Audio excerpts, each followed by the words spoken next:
Hello, Badajo. Let's read the question. Question says that if the equation 2 to the power x plus 4 to the power y equals to 2 to the power y plus 4 to the power x is solved for y in terms of x where x is less than 0, then the sum of the solution which of the following.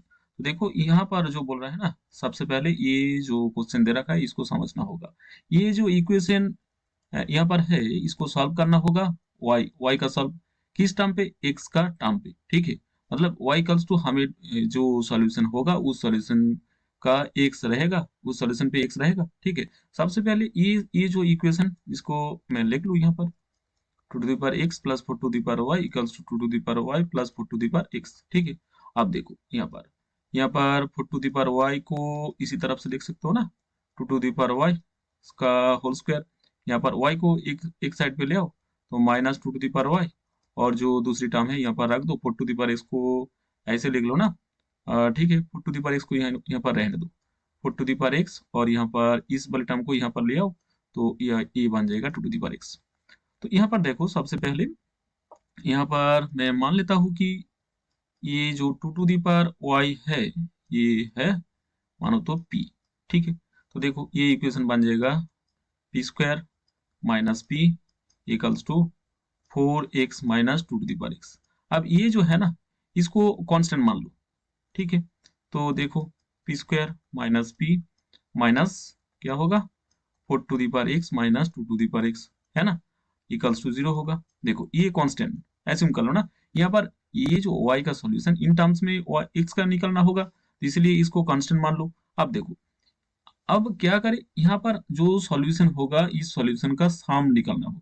मानो तो ये जो equation है इस equation का मान लो ये दो सॉल्यूशन है, तो y1 और दूसरी y2। तो यहाँ पर जो सॉल्यूशन है, यहाँ पर जो इक्वेशन है ना इसका सॉल्यूशन कैसे निकालेंगे? यहाँ पर तो सॉल्यूशन आ जाएगा इस इक्वेशन का 2 टू द पावर y1, और यहाँ पर और एक भी 2 टू द पावर y2। तो हमें तो y1 प्लस y2 चाहिए, इसका वैल्यू चाहिए ना।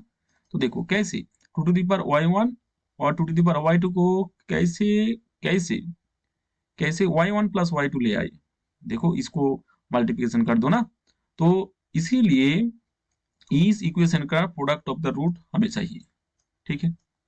प्रोडक्ट ऑफ रूट चाहिए, तो प्रोडक्ट ऑफ रूट्स और कोफिशिएंट्स को फॉर्मूला से क्या पता है, c बाई ए। यहाँ पर c तो ये भी टर्म है, कांस्टेंट टर्म है, और ये मतलब पी स्क्वायर का जो कोफिशिएंट है यहाँ पर तो 1 है। तो देखो ये बन जाएगा minus 4 to the power x into 2 to the power x divided by 1। तो माइनस को कॉमन ले लो यहाँ पर 2 to the power x into 4 to the power x, ठीक है।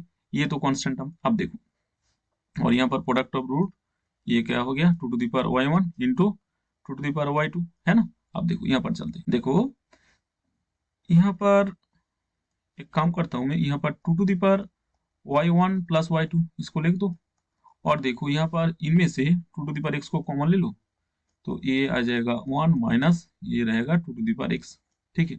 अब दोनों साइड में लॉग लगा दो बेस 2 से, तो देखो ये क्या हो सकता है लॉग 2, और यहाँ पर 2 to the power y1 plus y2, ठीक है ना। और यहाँ पर लॉग लगा दो तो यहाँ पर इंटू है, मतलब लॉग ए प्लस लॉग बी होगा, तो बेस तो 2 ले लिया, यहाँ पर भी प्लस होगा, और log 2 बेस 2 ये बनेगा 1 minus 2 to the power x।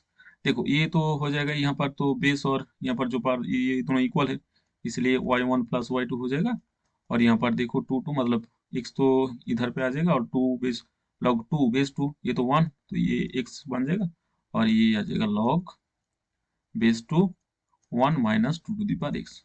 तो देखो इसको अच्छे से लिख लो, x प्लस log 2 किसका log 1 minus 2 to the power x, ये है y1 प्लस y2 का वैल्यू, ठीक है।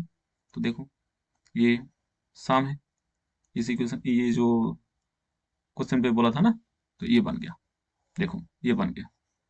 तो अब देखो यहाँ पर कौन सा ऑप्शन पे ये है x plus log 2 log 1 minus 2 to the power x base 2। देखो x प्लस ये तो है ना, ये है ऑप्शन 2 है, x plus log base 2 1 minus 2 to the power x।